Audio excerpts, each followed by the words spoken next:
Like, You're yeah, good. You're good. Making sure. I got practice in. Yeah, let me hit a different angle now.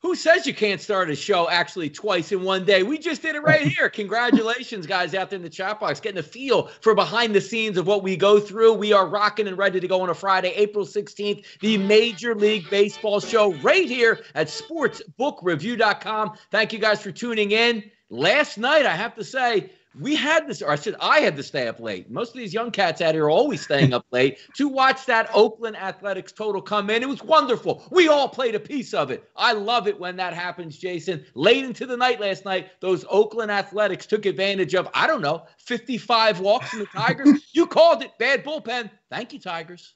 Yeah, that was fantastic. That was lots of fun.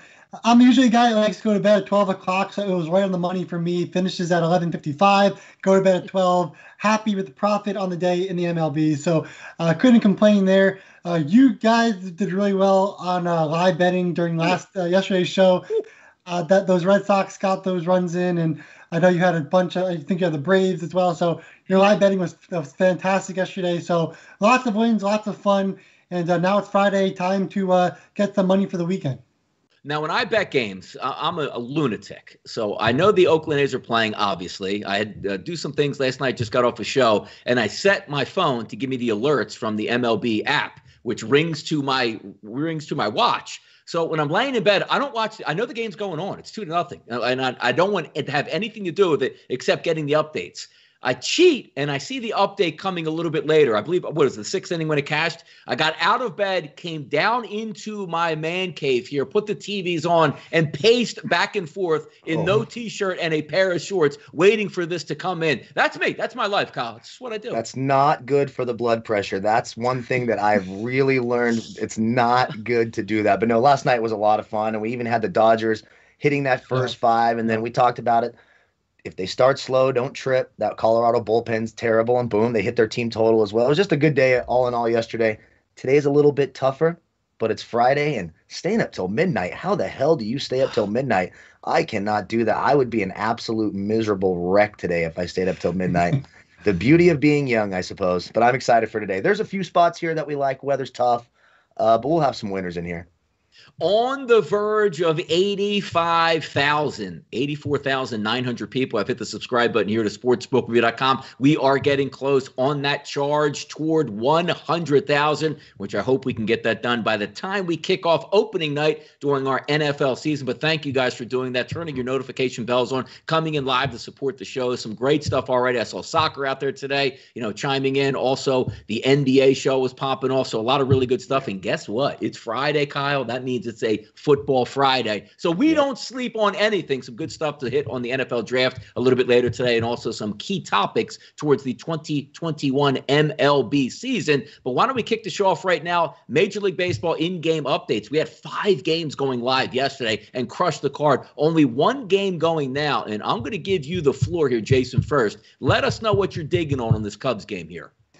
So once Kyle Wright came in for Smiley, I put a little wager on plus 105 in the first 5 for the Cubs. Didn't make it official or anything because figured not many people can get it once the lines changed. Obviously, now the game has started and the Cubs have 2 guys on with no outs, and Rizzo at the plate against Kyle Wright, who had a 5.9 FIP last year. So yeah, I'm on the Cubs right here, but I mean, it's not official, just something to enjoy. And now it looks like we got guys on second and third with 1 out. So hopefully the Cubs can score a couple runs here. Not official, and obviously you can't get that line it's on now. camera and official, so you can keep saying that. Yeah, it's official as hell right now. Yeah. If you guys lose, let's go to Jason's Twitter. Make sure you send him a DM and let him know that he screwed you here with the Cubs. Fair enough. No doubt about it. And looking at this game live, I'm checking out DraftKings today. The run line here early in the game, -1.5, +100 here for the Chicago Cubs. Over under sitting at 8.5. Keep in mind, this wind is blowing in at Wrigley today, and we were joking as the show was about to get underway. You could see the breath of the players on the field, which is ridiculous. It's April 5th, 16th already. Can we get some 70-degree days out here? To Major League Baseball weather today is a travesty, but we'll try to fight through on a couple of these options that we have. Money line sitting here currently, the Cubs -200. Chris Bryant at the plate, 0-1 count from what I'm looking at. 2 men on base on second and third. So for Jason's sake, hey, base hit knocks in 2, but you always want to put at least one in your pocket by moving the runners along or at least getting a sacrifice fly in this game. Kyle, I'll ask you in this game, anything that we are looking at right now? Well, I like the Cubs coming in, which is weird because we've talked about this. I typically don't like the Cubs, but both of these lineups really do match up really well against the opposing pitcher. So one spot, even though it's cold and they can see their breath and it's not conducive to great hitting, I do kind of like that over 8 total. Is it still sitting at 8? It might have jumped up now that there's runners on second and third. I'm not sure, but it's open at 8. I like the over for that. The Braves can always hit.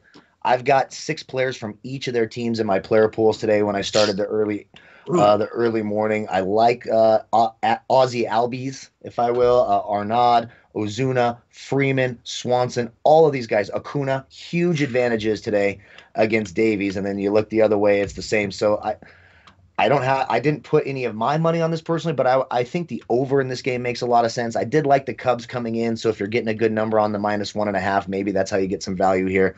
One of those rare days, feeling the Cubs. Even though the weather's bad, I like the over in this game, and I'm not watching the game, but judging from Donnie and Jason's faces, my over's not feeling good right now. Like there's nothing worse in Major League Baseball where you get one of your legitimate hitters at the plate, like right in the meat of the order, 3, 4, 5, 6, or whatever it is.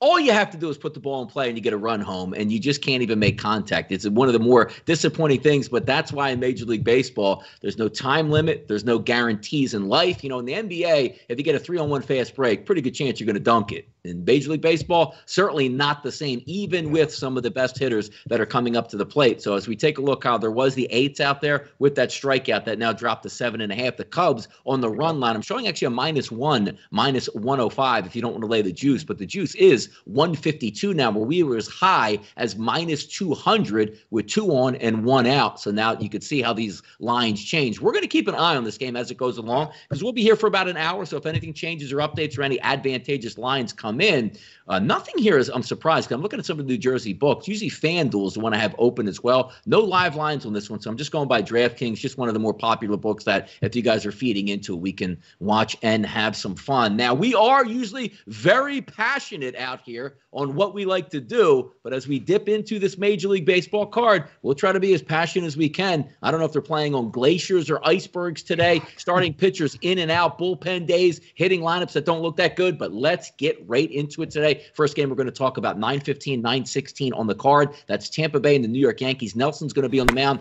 Basically a bullpen day for the New York Yankees today. Tampa Bay comes to town. First thing I look at this, and I preface this by saying over the first 16 days, I don't really like the Yankees all that much this year. Something just is not clicking just yet with that team. Here they are laying 151 offshore Pinnacle. A total in this game opened up at 9.5, now sits at 9. Cooler conditions in the Northeast. Waco's going to be on the mound for Tampa Bay. Is this a spot, Jason, we're looking at maybe for a dog play on Tampa? But both of these lineups leaving a lot to be desired at the plate. Should be doing much better. Yeah, and like you said, they should be doing so much better. I think there's potential for both these offenses to get going. Of course, the Rays get, they're going to be going up against Nelson and King. And then you have Waka, who, he gets high strikeouts and high walks, but he also allowed 2 home runs per 9 innings last year and really struggled with runners on base. His LOB percentage was 64.9. His batting average of balls in play was 376. So nearly 40% of the time, batters are getting on base when they hit the ball in play. I think we're going to see some runs in this game. I think the over 9 is a solid look here.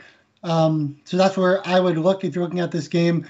definitely can't be back in the Yankees with the pitchers on their mound. And Waka Waka lately has not looked like a premier pitcher anymore. So yeah, I think over 9 is the best bet here.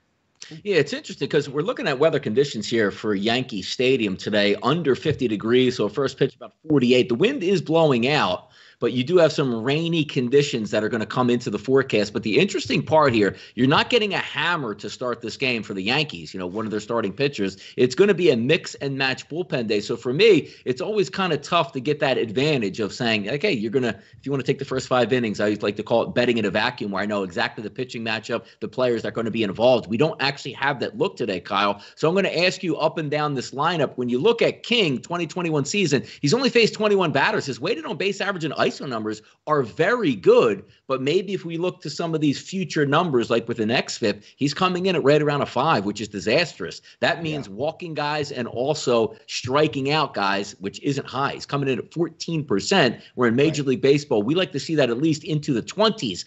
Not a great lineup as we look for Tampa Bay. When we look at the lineup for the New York Yankees, it reads really well. Hasn't panned out great. LeMahieu and Judge this year versus right-handed pitching very well. 417 weighted on base average, and Aaron Judge a 425. But look at the meat of the order where you usually can stack on runs. Aaron Hicks 186 weighted on base average. Giancarlo Stanton 264. Gleyber Torres 295. Ronald Odor 124. That's the anticipated lineup today. A lot of dead weight in the middle. But having said that, the Yankees very proficient at getting on base through the walk. Just need a couple hits. What are you looking at today in this game, Kyle? Yeah, this one was interesting to me, and I think I might go the other way from the over. I'm looking at an under 5 in the first 5 at plus 105 or plus 100. I kind of like that a little bit. Waka's been pretty decent against this lineup. You can't trust the Yankees. And when you're talking, it's bullpen day for the Yankees just early on in the year, 12, 13 games in. They've had the second best bullpen in the major leagues, only giving up a 2.04 ERA. So if he does start to struggle and walk some guys, it's bullpen day, right? They'll just yank him and throw another arm in there, and they're just going to keep doing that all throughout the day. So I do think, Waka has some nice splits here against the Yankees. They're 13-67 lifetime. It's only a 194 average. His last 3 starts, nothing under a 25. So he's had some success. Not a game I have a great feel on. I don't trust either of these lineups. Obviously, the Yankees have more power and more production in their lineup, but Donnie's right. Something just isn't clicking there. So for me, I took that plus money and I'll take the under 5 in the first 5 at plus 100. I think there's some value there, especially with the cold weather and just how things are. Hell, even a 3-1 game after 5 innings, you just cashed a bet. So 5's a nice number. I'll take the under 5 first 5. Yeah, looking across the board, just have Bet365. I'll take a look at some team totals in this game. The Rays coming in with plus money, 4.5 plus 110, and the Yankees 4.5 team total at minus 130. Jason, quickly on this one, I'll ask you, if you had a free bet on this game, are you taking the Rays to get the 4.5 or the Yankees 4.5? Which one makes more sense to you in this one? And again, keep in mind, Yankees do have a bullpen day today, so. Yeah, I mean, look, obviously on paper, the Yankees have the better team, the better bats. And but look, like Kyle said, Waka obviously hasn't been too bad. If you get guys on base, Waka is a little bit different. But so far, he hasn't walked too many batters and get the high amount of strikeouts. Yep. So I think the Yankees will probably have a little bit of power here. Maybe get a homer from Judge or something, because Waka has allowed 2.09 home runs per 9 innings. So I would say the Yankees if I had to choose. Yeah, me too. When I look at that, Kyle, the Rays, and I guess they get a little bit of a downgrade because they play in the Trop. It's not really a hitter's ballpark. They go to a hitter's ballpark now, but you don't get the hitting conditions. If this was 78 degrees at first pitch, wind blowing out 10 miles an hour to right field, like, whoa, okay, they can hang around because you're not getting Garrett Cole on the mound to start this baseball game. So looking at some of these team totals and the way it comes in April, and I said this, because my plays of the day on the show are 8-3. I will take that every single time in April because I use the term I'm flying without a radar right now, just trying to project what I think might happen. And it's hard to do with these two lineups because you think the Yankees should be able to hit. And normally Tampa Bay doesn't hit all that well. Here they sit at both 4.5 as team totals, obviously juiced in different spots. Yeah, exactly. And it's really tough. And again, the Yankees bullpen's been really good. So maybe they just come out and they all do what they're supposed to do here. And it's not like the Rays not scoring any runs would surprise anybody here. That's what they do to us all the damn time. They're averaging under 4 runs a game to start the year. Anyway, so it's tough, and it's not. And the Yankees, the Yankees have scored less runs so far than Tampa Bay. I mean, imagine that. Just think about how bad we thought Tampa Bay's offense is. And then imagine the Yankees have actually scored a couple runs less through 13 games. Very bizarre, hard to trust the lineups.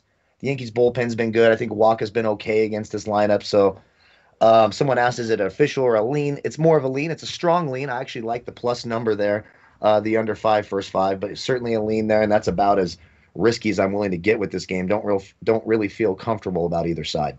All right, talking baseball on a Friday here, getting through some of these muddy condition games, and we're going to talk about one right now to bring up, which I don't even know gets to the starting gate. That's 9:21, 9:22, and that is the Toronto Blue Jays and the Kansas City Royals. We're looking at 45 degrees out there in Kansas City with rain in the forecast. Two lefties on the mound, Matz versus Minor, opened up as a favorite at Pinnacle towards Toronto at -135. That's now dropped to roughly a pick 'em at -112. Some of the New Jersey outlets as high as 124. Over-under opens up at 8.5. Now sits at 8. Jason, I'll start with you first in this game. Lefties on lefties. We know we can stack some righties here, but it's not hitting conditions is the best I can say here, Jason.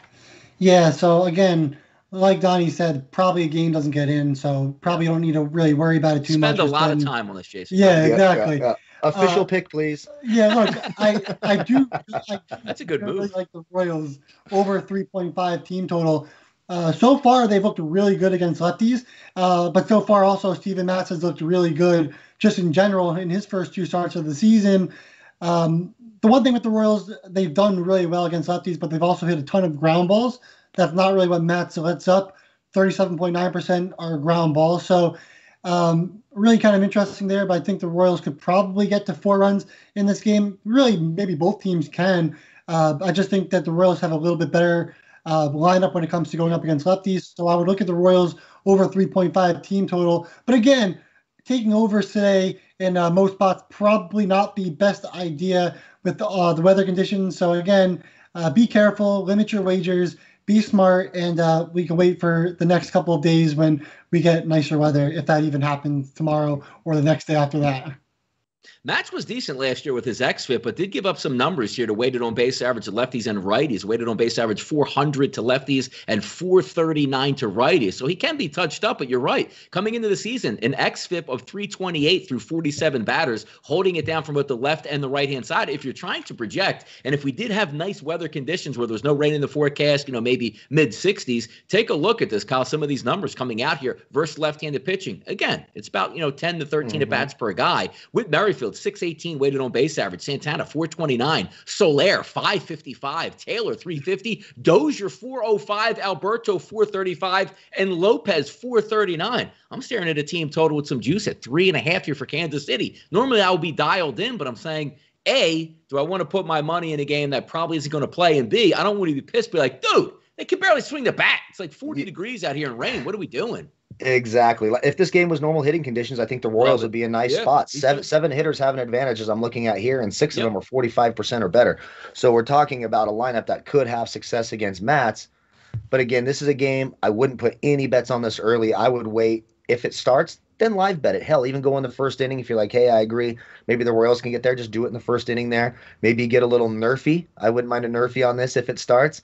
And hell, if you put it in, technically it does win. If they don't play, they don't score any damn runs in the first inning. But this game looks really, really risky. Probably not going to play, so I don't want to waste too much time on it. But if it does play, live bet it. And I'd like the Royals to get over their total. I think it can be a little spot for them. And I think we're getting some plus money on that as well. So let me just. But even live betting, it doesn't make that much sense because you're live betting into a game that might play like 2 innings, and they're the worst. The worst. We're gamblers. Yeah. The worst of the worst of the worst is if you have a team total. Let's just say you took the Royals 3.5. They bang out 4 runs in the first 3 innings. It goes 4 innings. They call the game. Like, come on, man. Yeah, like it's the only sport that does that to you.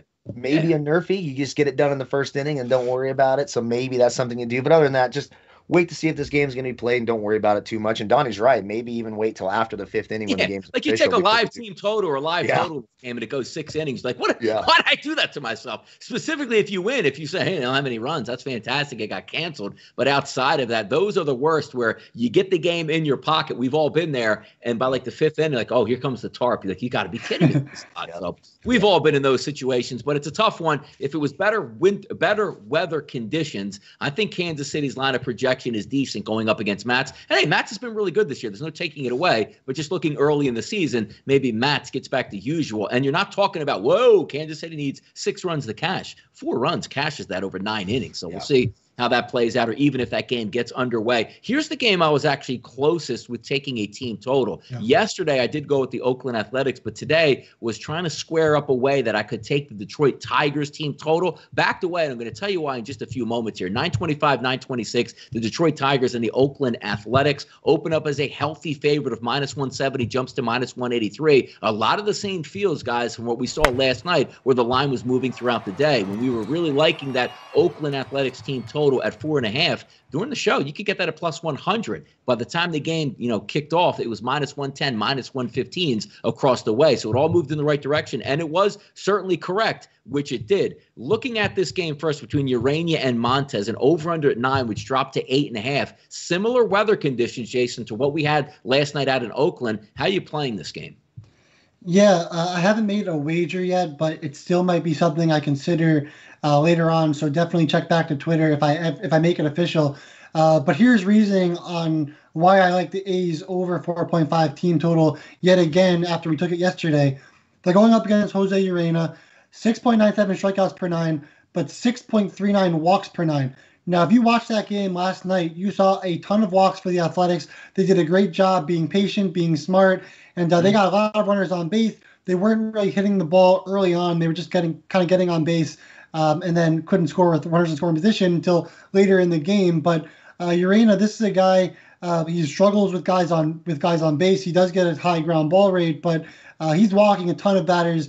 If the Athletics can get some guys on base, they seriously have the power to definitely score some runs, especially with Jed Lowry, who, as a Mets fan, I don't know who that is, but he's in that lineup now, and he's performing. Looks really good. But that Athletics lineup should be really good throughout the entire season. They have a lot of great pieces there, and I think that they can get 5 runs in this game against the Tigers.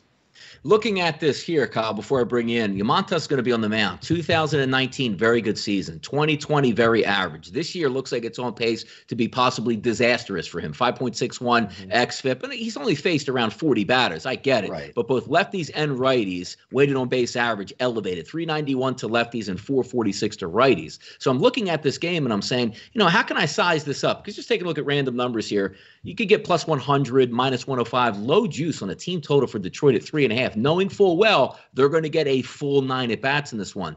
And I'm saying, all right, the bats have come to play. They're going to be able to stack lefties. It makes sense. But we don't have an official lineup here, Kyle. But let me just read you what you're getting yourself into. And this plays into what also Jason was talking about before the show, a strikeout prop on Montez. And this, keep in mind, for me, I don't think he's a great pitcher, but he has the ability to strike a decent amount of players out. Check these numbers out early in the season, because you're talking about a right-handed pitcher. So a lot of these guys have close to 50 at-bats for the Tigers. Look at these K percentages for this lineup. 26% for Grossman, 24% for Castro, 24% for Ramos, Candelario, 23%, Nunez, 25%, Badu, 31%, Scope, 34%, Goodrum, 38%, Reyes, 36%. The entire lineup is a disaster at the plate. So the reason why I backed off, not is, well, hey, maybe they don't strike out that much. If you're not putting the ball in play, you're not even getting productive outs. That's why I backed away. Kyle, talk to me on this game between the Tigers and the Athletics. Yeah, you hit the nail right on the head. And this feels like an A's team total again. And someone asked about home run props. I have Matt Chapman in my home run list, if you will, in my DFS player pool here. Oakland, again, just matches up very, very well. And, let's say Urena comes out and pitches well. Detroit's bullpen is the worst bullpen in the major leagues. Their ERA is over 7 right now. We talked about this yesterday. So even if they start out a little slow, that bullpen has to come in, and they can't get anybody out. And if you're looking at an over in this game and you're maybe worried about Montas against Detroit, guess what? Oakland has the 4th worst bullpen in the league this year with an ERA over 5. There's only 5 teams in the entire league whose bullpen has an ERA over 5, and 2 of those teams are right here in the same game. So to me, that always dictates to an over, just because these bullpens can implode at any time. I do have some Montas in DFS. He's a nice value there on DraftKings. A ton of A's. I have 7 A's in my player pool. I like all of them exactly how Donnie said. So I think the over 4.5 -425 or -125 I'm looking at here, and you could probably even get a better number somewhere else. I think the A's team total makes sense. A's first 5. We're sitting here at -130. I think the A's get it done first 5. And again, this is another game where you can live bet, wait till after that 5th inning happens and take a total, because you're getting 2 really bad bullpens. So it might be a nice late game live betting spot as well once the bullpens get involved. Yeah, similar weather conditions, too, from last night. It's never going to get warm in Oakland, but that, Right. high 50s, low 60s. If you watch the game last night, which obviously all 3 of us were at least checking in on the game, ball was flying. A lot of warning track shots, a lot of deep drives, a lot of home runs in that game. And you had that nice mix where if you're going to give one team, I believe it was at one point through an inning and a half, like 10 walks to Detroit bullpen, eventually you're going to cash in big on those, because it was getting a little bit frustrated seeing all the times that the Oakland Athletics were loading the bases and not cashing in. They loaded the bases up again and really started to cash in at that point, which was nice. That's the way it's supposed to be. When you have a clean cap in a game, you don't want to be left and say, whoa, they had 17 guys on base and 0 for 9 with runners in scoring position. That worked out really well. I could say, if I had to bet the game, I still would lean towards the over, even with the Athletics 4.5 team total at -125 in that range, and also the Tigers 3.5. But when I'm trying to make some money putting, dollars on the game, I can't get past that everybody striking out in your lineup, because that's the equivalent of what we saw with the Cubs here. You come up, 1 out, 2nd and 3rd, put the ball in play, get a run, you get the strikeout. Like, oh my, now you're just, backpedaling continuously. But something to keep an eye on as the day goes forward to see where those lines settle in. But a heavy favorite here at some outlets, even in New Jersey, for the Oakland Athletics at -200. Let's keep moving down the list on the West Coast. And hey, if you're just looking at numbers here and you're not used to seeing anything under -270 for the Dodgers, they were right for the beating yesterday. They were playing a terrible Colorado Rockies team. They were down 2 runs. Like, look at all those parlays that are probably about to go down. One swing of the bat for team launch angle changes everything. The run line cashes in, the team totals cash in, the overs cash in. Now we're going to get one of these games that we're waiting for in a series we're waiting for, and Walker Buehler is going to take them out for the Dodgers. This is rotation 9-13, 9-14 on the West Coast. Dodgers and Padres. Weathers, the lefty on the mound for San Diego. We had an opening number around that 157 range offshore Pinnacle. That's dropped down, which is interesting, at -141, almost begging you to take the Dodgers and team launch angle. I'm going to start with you first on this one, Jason. What are we looking for in this battle in the the NL West? Yeah, Walker Buehler is clearly the better pitcher compared to Ryan Weathers, who's going to be starting for the Padres. This is his first start of 2021. He's a lefty pitcher, struggled a bit against righties this season already in the bullpen. They're begging me to take the Dodgers, and with this number, how do you not take the Dodgers here, -0.5 in the first 5, with Buehler going up against a rookie pitcher who's a lefty, and the Dodgers obviously hit lefties and righties well. Doesn't matter who you are. I agree with the Dodgers here at -0.5 first 5, and it looks like we finally get a run for the Cubs. There you go. It's now 1-0. There we go. So if you guys tailed with me, because obviously they didn't score in the first inning, so the number was the same. If you tailed with me, we got the lead right now. Let's just hold it. Again, I do like the Dodgers here. The full game, the first 5, I think it's the Dodgers game, and they have something to prove right now against the Padres, who are coming in hot now with all these free agent signings and whatnot. The Dodgers have something to prove.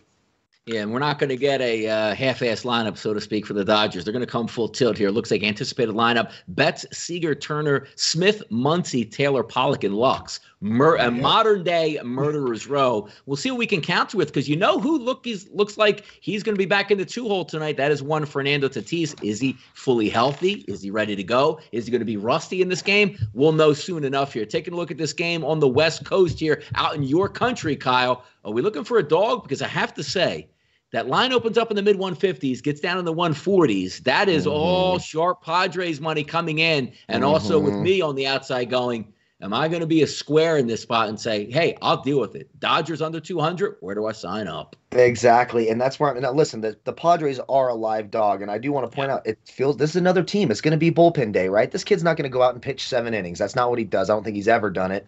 I'm trying to just look his last few games here, how many innings he's pitched: 3, 1, and 2. So the kid's pitched a combined 6 innings in his last 3 appearances. So it's not like this guy is going to stay out there and pitch the whole game. Then you go back again early in the year. We just talked about the Yankees bullpen's been terrific. The best bullpen in the majors so far this year through 13 games, has been the Padres, a 1.94 ERA. So this team has arms, they have live arms, and they can get people out. So I don't disagree with that line movement, and I understand why they are doing it. However, I'm looking at a Dodgers team that even when they're dead and down and out with their backup lineup in, they can come back and win. Now, they're not going to get that Colorado Rockies bullpen, who's one of the worst in the league, so it's going to be tougher. But we're talking about a first five number minus 110. That's probably the lowest we're going to see it all year for the Dodgers. It really is.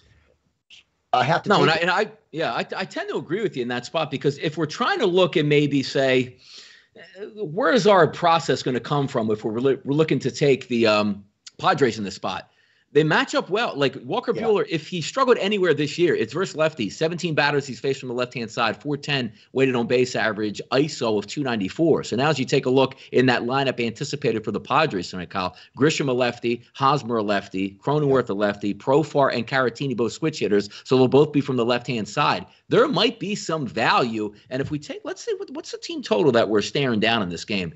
It's not bad. Look at the Padres. I'm looking at Bet365, a team total of 3.5 in this game. And then I always like to flip it over in just a few moments. Let's just see if I can find on MGM maybe an alt line that would drop that down even more. Let me just scan this card. 2.5 at minus 165. So 3 would get you a winner at MGM if you wanted to pay for it. I'll start with you here on this game because it's a marquee game and everybody's going to have eyes on this game. Is that a team total that you'd be looking for in this spot? Because you don't have to win the game. You just have to get 3 or 4 runs here to cash a ticket, Jason.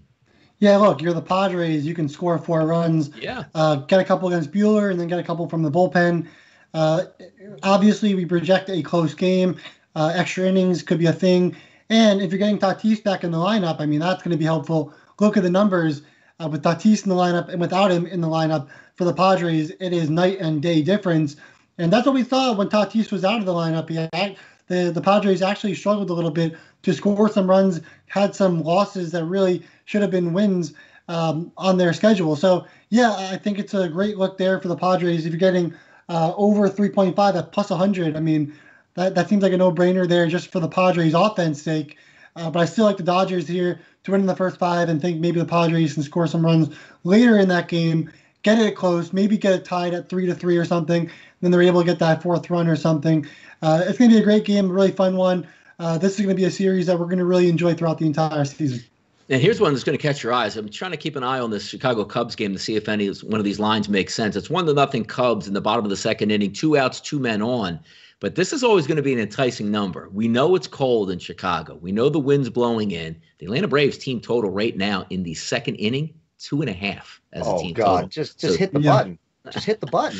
So, I mean, that's now. Is this one? So, is this? Yeah, but I like paying on this. I want to wait it out. You probably can wait, honestly. You flash me a 2 in the 5th inning. You flash me a 1.5 in after the 5th inning is over. Mm-hmm. I might be back in on this type of stuff. So we'll keep an eye on that. But I do like betting these games live. You can find some ridiculous numbers where you say, wait a second, the Braves have 9 outs to get 1 run. We did it yesterday. You saw how bad was Boston through 6 innings in that game. Yeah. Pineda goes out of the game. Here we go. 3 runs. Boom. Over 1. And the over 1 with 9 outs to go was plus 118. You got to be kidding me on that. Take that each and every time. Let's keep going down the list here. Now that the marquee games are out of the way, let's spin it around Major League Baseball, and we will spin it right to Washington. Mid-50s, no rain in the forecast, so this game will get in. Taking a look, Arizona, Widener is going to be on the mound versus Max Scherzer. Heavy favorite. Pinnacle opens up at a minus 193 offshore. Doesn't drop that much, but sitting around that 190 range, as high as 210 at some New Jersey outlets as we take a look. And by the way, I don't really pay all that much attention, but I know a lot of people do here. Larry Vanover is going to be calling balls and strikes behind the plate, one of the best under umpires in Major League Baseball throughout his career. Start with you first, Jason, in this game, Arizona-Washington. So you got Taylor Widener starting for Arizona. He's been really hard to kind of figure out, especially early on this season. First game against the Padres, he allowed no runs. Second start versus the Reds, allowed 4 in 5 innings off 7 hits. But if you look at his numbers, they're not like terrible, especially even looking back to last year. The Nationals offense has really been miserable so far this season, especially against, righties and whatnot. So, I mean, look, the Nationals their offense has to get it going, especially with a guy like Soto, who will obviously have a great matchup here. I think the Nationals will be fine. Scherzer's on the mound, of course, the much better pitcher. And I'm looking at the Nats in the first 5 minus 0.5 at minus 130, with Scherzer on the mound versus a guy named Taylor Widener, who, I'm sure not many people really knew who he was until this year to begin with. I think there's still value there with Scherzer on the mound.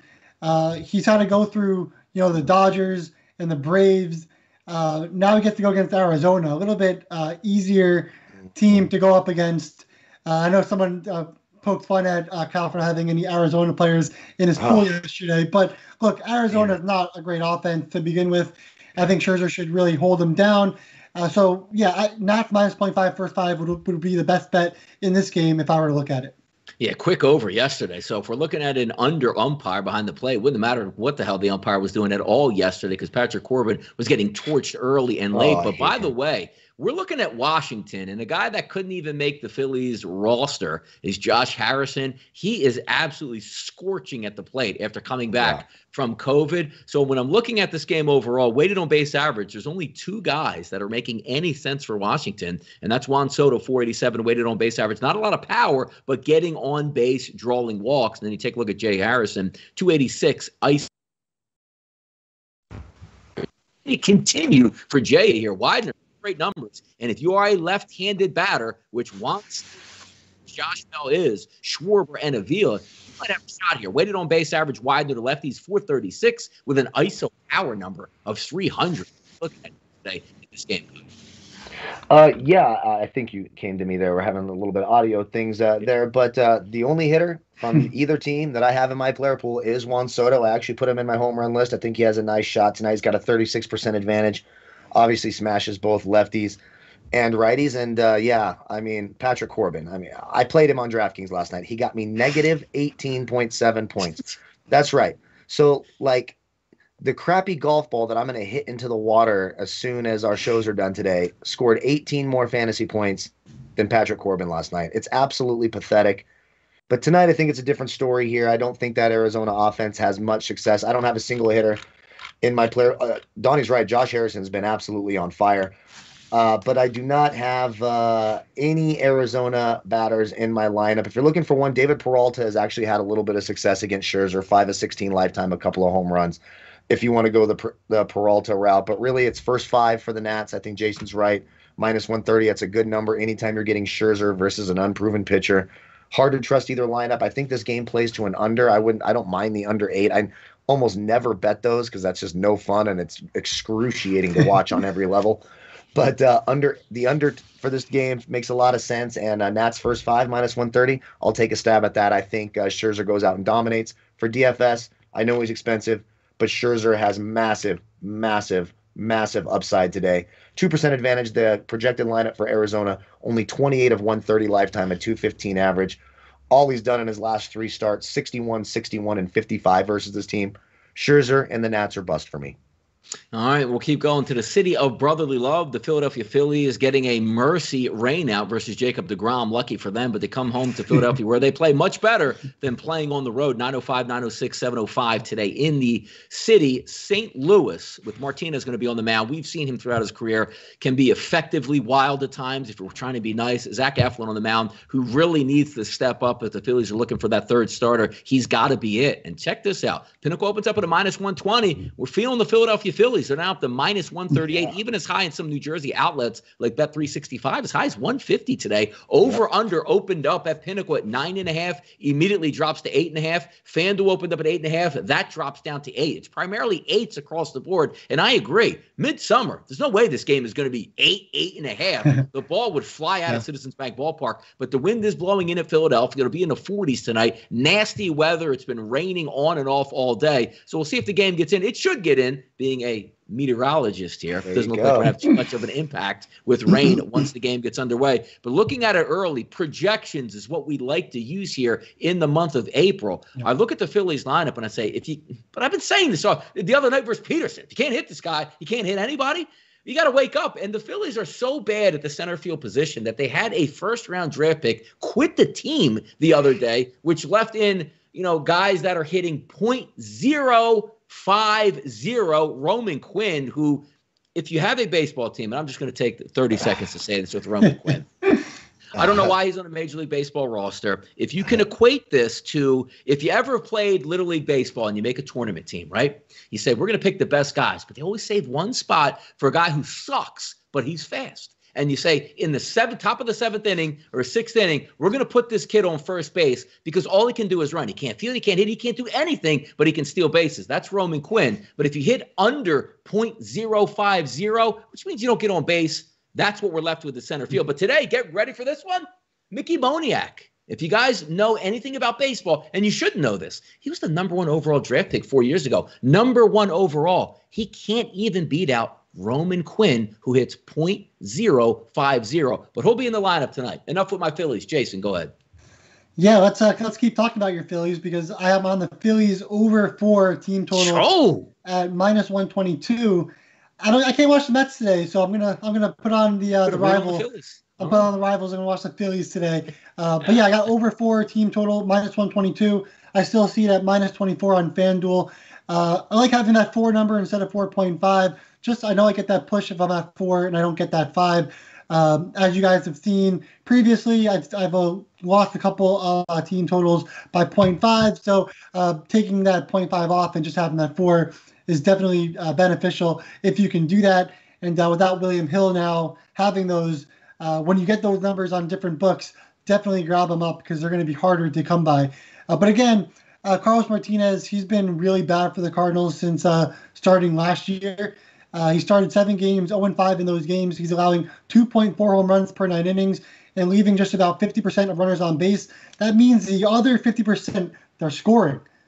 So he's getting ground balls 51.3% of the time, but batting average of balls in play is 340, really not good, and walks are 3.6 per 9. It's a little bit worse than average. And also the Cardinals bullpen, not the best against righties. And that's the Phillies lineup is mostly stacked with really good righties. And then you had Harper and Didi Gregorius. And I think Moniak is a lefty too, if I'm not mistaken.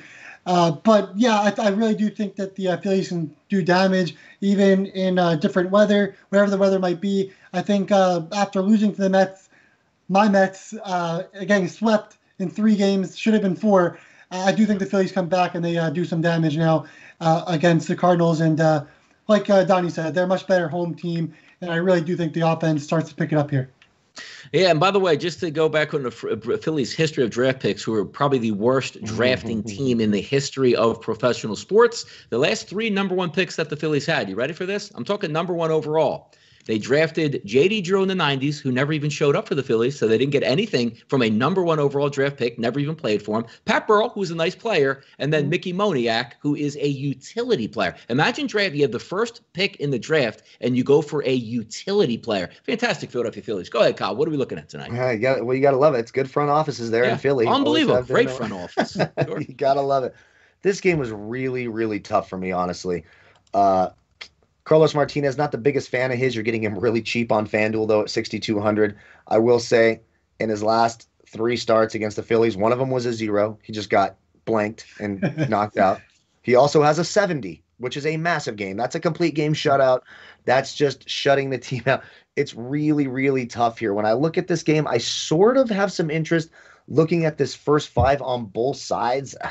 I could see the Cardinal, you're getting +0.5, so they just need to be tied -110. I could see this being a sort of 2-2 game after 5 innings. I don't mind a little bit of value on the Cardinals, actually, for the full game at +130. The Phillies bullpen starting to struggle a little bit more. They're starting to go back to the back of the pack like they were last year. St. Louis, same thing. They're both bottom half in bullpens. Man, this one is really, really tough for me. I'm going to take the value and lean a little bit here to the Cardinals as a plus money spot. I got a little bit of interest in Martinez as a value pitcher on FanDuel. I hope he gets lit up. He might get lit up. He probably will get lit up. I mean, it just always happens that way. Those value pitchers are tough. A couple of bats I have. Harper, of course, nice splits here. He's 2 of 7 lifetime. Both those hits are home runs, so I know Philly Sports Passion asked, Bryce Harper home run? Yeah, very possible. He's on my home run list today. So I don't mind that. Both teams, team totals are sort of in play for me. It's a 50-50, so I'll lean the plus number, but no official bet for me on this one. Yeah, somebody find me a prop bet where Bryce Harper strikes out 3 times tonight. I'll take that prop. Can you tell I'm a Philadelphia Phillies fan? Can anybody tell I'm a Philadelphia Phillies fan with the way I just broke down that game where they're breaking me down when I watch them each and every night? But again, coming home, hope for the best. Expect the worst. Let's keep moving down the list as we go. DeSclafani's on the mound today. This perks Kyle up very much here. San Francisco and Miami, 907, 908, down in the Dome. I assume it's probably going to be open tonight, just taking a look at weather conditions. Typically, if there's any chance of rain, which we do know in South Florida, it rains damn near every day. But tonight, it looks like it's going to be clear at first pitch. Open it up, retractable roof, let some of that heat and humidity get down in there.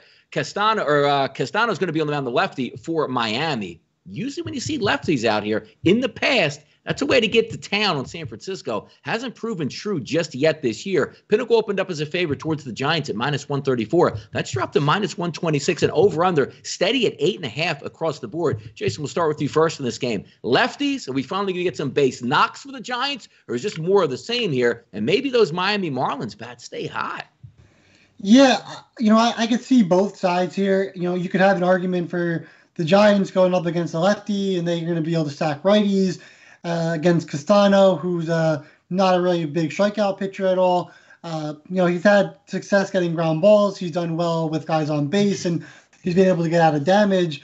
But we also haven't seen him that often, so we don't really know if he's really capable of doing that. On the other hand, you have DeSclafani. He's looked really good in his first 2 starts, but dating back to last year, didn't have the best success with the Reds. Now with the new team and the Giants, he's pitching a lot better. But the Marlins, their offense has looked really good recently, and all they need is 3.5 as well to catch their team total. So, look, I get it on both sides. I think, obviously, DeSclafani, he's more proven. He's also had, a quality start to the season in his first 2 starts. So I probably would look at the Giants here in the first 5 and on the team total because they'll be stacking righties against the lefty and the Marlins. But I get it on both sides. I really understand it, both sides. And maybe that means just take the over for the full game here. But either direction you go, I really couldn't complain. Taking a look at this game here as we match it up, DeSclafani this year has faced about 48 batters. He's been pretty good. Weighted on base average lefties, 227, righties, 286, and low power numbers, which means nobody's driving the baseball off of him. And the Braves are scoring right now, so there go my grandeur bets here where I wanted to see that game get to like 2 or 1.5. Not going to get there. 1-1, the Atlanta Braves cash in with 2 outs here in the top of the 3rd inning. We'll keep you posted if anything else happens or some of these lines open up, which now we're seeing a Braves team total of 3.5, -128, and also a Cubs number of 4. Getting back to this game here, Kyle, as we take a look at it, decent shots here. We're looking at runs. Usually this ballpark, not all that forgiving, but if we do get the roof open tonight, heat and humidity always helps out. Yeah, and it's hard to, when I look at a Marlins team total right now at 3.5, -120, it's hard not to take it because it seems like every game they watch, now I know they just played the Braves and apparently everyone just scores on the Braves anyways, but I kind of like the Marlins here. I know DeSclafani has been really, really good to start the year, but there are some nice splits here for the Marlins. When I look at their lineup, I just see a few more advantages than I see for the Giants. I'm getting to that right now if my computer would cooperate. Brian Anderson, love Brian Anderson tonight. Really, really cheap on both FanDuel and DraftKings. I think he's great for DFS, sitting at 25 and 3,500. Nice little advantage here. Obviously, he hits righties better than lefties. One of those right-handed hitters, about 0.3 of a point better. Dickerson, Aguilar's homered a couple times off DeSclafani. Alfaro's not bad against righties, pretty similar against righties and lefties. Duvall's been red hot. I mean, he just put up 70 fantasy points the other night, which was absolutely insane. So I think the Marlins 3.5 team total makes a whole lot of sense. I don't mind the Marlins in a plus money spot here either. Money line plus 115. I think the game's pretty 50-50. This is another one where even Castano has not been terrible. His last start, he looked pretty good. Giants bats have been pretty quiet. I like the Marlins team total. That's an official play for me. If I was going to lean aside here, I will take the Marlins money line because I think it's pretty 50-50. I'll take the plus number. Yeah, looking at the team totals in this game, you need San Francisco to get the 5 runs here, over 4.5 minus 110 listed at Bet365. The Marlins as the underdog here, 3.5 minus 115. So, if they're losing, if they're winning, they're not going to get a full 9 at bats, but that probably means they cashed in that team total. We'll see how that plays out. And also keep in mind, these games where we're looking at some of these ballparks that have the retractable roofs, we're going on projections of what should happen tonight in that game. First pitch goes off, the roof is closed. That's a severe downgrade in Miami. If that roof is open, let that ballpark heat up. That ball might fly as the game goes in. And yes, we do have over 300 viewers here on a Friday. Good stuff, guys. Thank you for checking us out here. Talking a little bit of Major League Baseball as we have a live game on currently here between the Braves and the Chicago Cubs, 1-1. But we were waiting for those ridiculous numbers to come in. Now they're going to be a little bit higher. But again, when you're talking about two teams that have scored some runs, even if it ends up 2-2 and one of those team totals pops up at 3.5, give them 9 outs, you might get the extra innings, cash that in. There's always some value that we can check in. So let's keep moving down the list as we go. Cleveland and Cincinnati, 929, 930. Allen, the lefty, is going to be on the mound versus the righty Hoffman. Opened up roughly a pick. I'm staying in that respect. Pinnacle, minus 115 towards the Cincinnati Reds. FanDuel, minus 120. Chris, minus 121. So roughly a coin flip game here. But if we take a look at the totals here, opened up at 9, staying at 9 in this spot. And it's always dangerous to me because not great pitching is on the mound, but the issue always is Cleveland. They set up so well. Like, take a look at this game, Jason. Hoffman, a righty. Lefties, Gamble, Hernandez, Ramirez, Rosario, Naylor, Bowers, Jimenez. You can go 8. Actually, it is 7 because it's a National League ballpark. 7 out of the 8 batters from the left-hand side. Why can't we hit? Why can't we take Cleveland? Yeah, I think the best bet's probably the over here. You have, but look, it's challenging because Hoffman, he's got 30.2 innings pitch under his belt, ground balls 35.4%. LOB percentage 56.7%. So that's really bad. And then you have Logan Allen, who's walking 5.23 batters per 9 innings in 20.2 innings pitched. And he's leaving on 86.1%, which is really good, getting a ground ball rate of 52.5%. But he's walking too many batters. So both of these guys have their issues. I would expect both these issues to kind of show in this game. So I would probably look at the over in this game. But it's a game I'm going to be staying away from personally. It's like it should get there because you're looking at 2021 right now with Hoffman, about a xFIP around 4.41. He's getting hit around by right-handed batters a little bit, but he's holding it down for lefties, and that's what you're going to get from Cleveland. But it's not as if Cleveland's like, hey, we don't care. We are just destroying right-handed pitching from the left-hand side. Outside of Ramirez and Rosario, the entire lineup stinks. But if you try to project here, Kyle, what we were looking at last year, Hoffman was even worse. In xFIP close to 6, getting absolutely annihilated by both lefties and righties. But then again, it's the Cleveland Indians. You should be able to look at this number, but 4.5. Cleveland's going to have 9 at-bats. They should get 5 tonight. They have everything in their favor, but good players.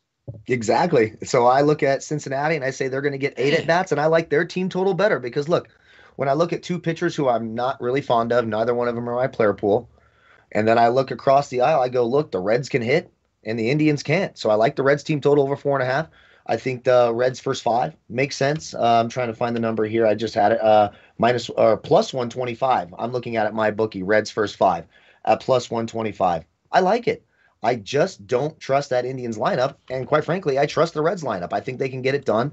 When I'm looking here at some of the splits, even at the bottom of the order, some value. Tyler Stevenson, 17%. Castellanos, 71%. Suarez, 69% advantages here. Senzel, 21%. Even Jonathan India, the young kid who's been pretty solid, 21%. So I see a bunch of advantages here, especially in the middle of the order with the power hitters for the Reds. I think they can get to their team total. And then I look and I see a plus number in the first 5. Let's go. Let's jump on Logan Allen early with the middle of that lineup in the first and third innings. I think the Reds can get it done. It's a nice plus number spot at plus 125, minus a half run first 5. And I think their team total over 4.5 makes a lot of sense at minus 110 as well. Joey Harp says the show should stop until they get 300 likes. If you're watching around the National Football League, the Players Association, and credit to them because everybody's on the same page and nobody ever wants to go to work but still get paid. So the fact that the NFL players are actually saying right now, hey, we're not going to show up in solidarity. No, you're not showing up because you don't want to go to work. Just be real about it. Like, exactly. Say, I don't want to go to work anymore. We didn't have to last year. I don't want to do it this year. And everybody will believe it more. But no, we can't stop the show. We keep it moving here on a Friday. And we're going to have to hit the speed burst button just a little bit as we get through. Baltimore and Texas, Lopez and Fultonavich. That total is 9 sitting at Pinnacle. 8.5 at a lot of other shops. Roughly a pickup here. Pinnacle opened up at -120, now sits at -118. Fultonavich has been an absolute abject disaster last year and certainly not all that much better this year. Lefties are cracking him. So Mullen, Santander, Stewart, Ruiz, Cisco, Galvis should have a decent night tonight. Jason, what are we looking at here down in Texas? Am I crazy for saying the Rangers crazy. Might be able to win this game? You're right. Dang. You're right. Oh, God. Whoa. Yeah, look, Fulte didn't look that bad in his first start, or second start against the Padres. He allowed 2 hits and 1 home run to Grissom, and then 3 walks, 3 strikeouts. Strikeouts probably could have been higher. The Padres are pretty good at limiting the strikeouts against guys like Fulte, but yeah, I think the Rangers have a chance to win this game. Lopez on the mound for the Orioles. He's getting less than 7 strikeouts per 9 innings. He's walking 3.2 batters per 9, also allowing 1.89 home runs. I think Fulte is going to be better. After watching his last start versus the Padres, I'm not a believer just yet, but he was locating really well. He looked a little bit better, had good stuff. Obviously, usually, with the Braves, he always had really good stuff, just couldn't locate it. If he's able to locate it, he'll be better. But either way, I think over 8.5, probably the play in this game. Can't really rely on either pitcher. And one team might just end up with 10 runs in this game. Yeah, Lopez, certainly not a good pitcher. And real quick trivia question, part 1, Kyle, answer this right away. Nate Lowe or Nate Lau is playing for the Rangers tonight? Who is it? It's Lau left, right? Or Low left. Low left. I forgot it. Low left. Damn it, I forgot. I forget things, This is disgusting, but I love both of these lineups against their pitcher tonight. I actually have them stacked. Like, I have 7 Rangers with big advantages here. I think Gallo home run prop is in play here against Lopez. I mean, both these pitchers stink. These 2 are absolutely terrible. Now, again, they're going against 2 terrible lineups as well, so I don't know what the hell to do here.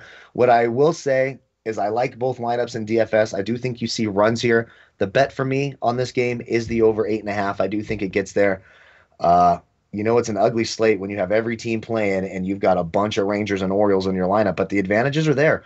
Dahl, Tavares, Gallo, Lowe, White, all these guys with advantages. Solak has been red hot. I like Solak a lot. One of my favorite young players this year on a bad team. No Kiner Falefa, of course. We don't ever want to play him. He's usually way too... Only if he's minimum salary do you play Kiner Falefa. They'll throw him in the 3-hole. Then you can play him. And then for the Orioles, it's 37, 40, 40, 70, 32, and 51% advantages. Both lineups have advantages. I'll take the over. I'll speed it up. I'll stop rambling.